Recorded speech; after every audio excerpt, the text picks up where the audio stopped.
Directeur général de l'Institut de sondage TNS Sofres est avec nous. Et Édouard Le Cerf, bonjour. Bonjour. Merci d'être là.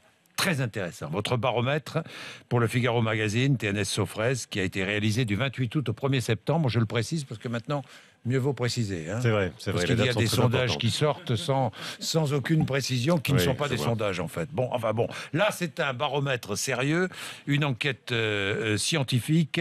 13% des Français font confiance à François Hollande, baisse de 5 points en 2 mois. 85% ne lui font pas confiance, il y a 2% d'indécis.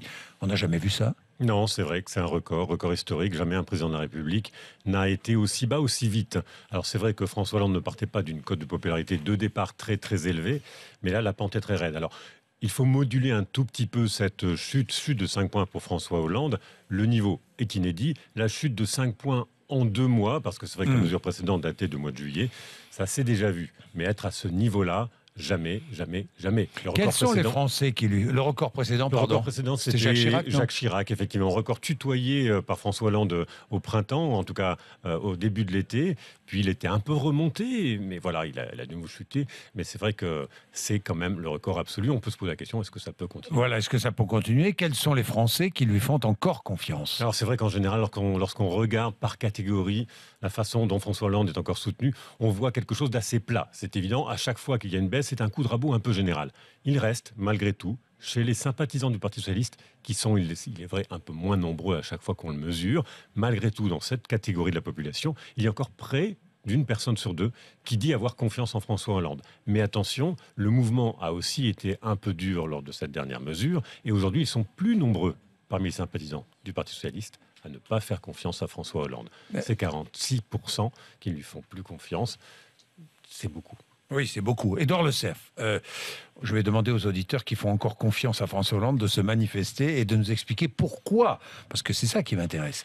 Pourquoi est-ce que ces auditeurs, ces sympathisants PS, ou pas d'ailleurs, font encore confiance à François Hollande ? Manuel Valls, lui aussi, va être entraîné dans la chute. Alors je ne sais pas si on peut dire, parce que c'est vrai que c'est un commentaire entraîné dans la chute. Disons qu'ils sont ensemble. C'est la façon dont la France va, ou la façon dont les Français perçoivent. Et on voit, et on a aussi une question qui est très dure. On a 85% des Français qui considèrent que les choses vont de plus en plus mal. C'est-à-dire que là, il y a un climat un peu général. Donc quand vous êtes dans l'exécutif, que vous soyez président ou Premier ministre, vous pouvez avoir des différences de style, de façon de faire.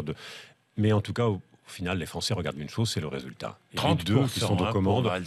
30% pour Valls. C'est là la chute. Là, pour le coup, c'est aussi, je pense, inédit. Le fait que même sur 2 mois, on ait 14 points de perdus, c'est quelque chose de très inédit, très dur. Et encore une fois, toutes les catégories sont touchées. À droite, d'abord, mais à gauche aussi, Manuel Valls subit un revers très fort dans l'opinion. Alors, ce qui est intéressant aussi, et ça montre qu'on est dans une vraie crise politique, c'est que l'opposition et le Front National ne récoltent pas, si je puis dire, les fruits du désamour porté à l'encontre du président de la République et de la politique conduite. Vrai, vous avez raison, c'est tout à fait, non pas étonnant, mais en tout cas c'est tout à fait révélateur du climat actuel. Lorsqu'on regarde la cote des partis politiques, on le mesure tous les 3 mois, là, pas tous les mois. Et effectivement, dans cette cote des partis politiques, jamais on s'était retrouvé avec une mesure aussi basse. C'est-à-dire qu'il n'y a aucun des partis politiques que nous mesurons qui obtiennent une cote de popularité, en quelque sorte de soutien, qui soit supérieure à 30%.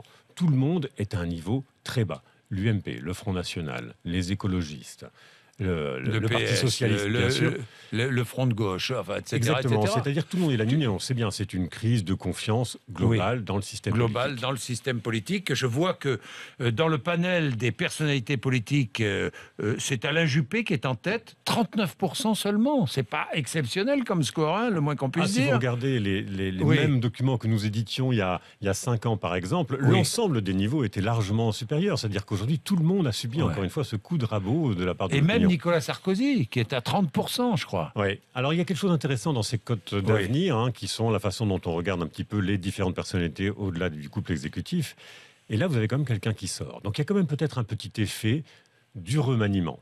C'est Najat Vallaud-Belkacem. Elle gagne 8 points. Elle est en 2e position. Elle se paye même le luxe d'être auprès des sympathisants du PS, devant aujourd'hui Ségolène Royal, Martine Aubry, qui étaient un peu les championnes, qui restent bien notées, mais c'est intéressant.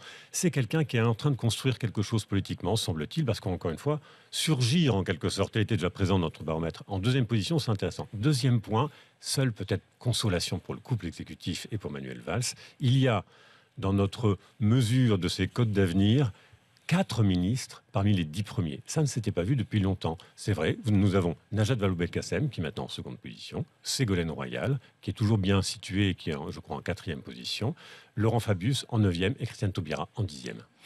Merci. Merci.